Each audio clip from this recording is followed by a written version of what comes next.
Moruqlu pizza hazırladım. Yediyim ən fərqli pizzalardan biri oldu.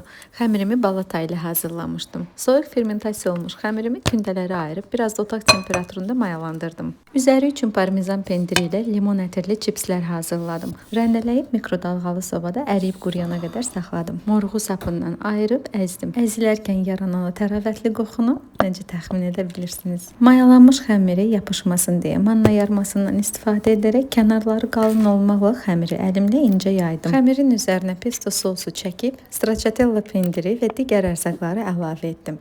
Trüfel pastası ilə də son toxunuşu etdim. 250 dərəcəli sobada kənarları qızarınca bişirdim.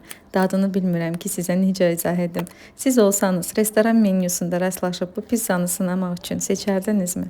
Məncə fərqli dadlara açıq olub maraqlı yeməkləri ən az bir dəfə də olsa təcrübə etmək lazımdır. Hər yeni dad yeni bir kəşf deməkdir. Məsələn, hər yeni dad yeni birləşmə məni biraz da yaradıcı olmağa həvəsləndirir.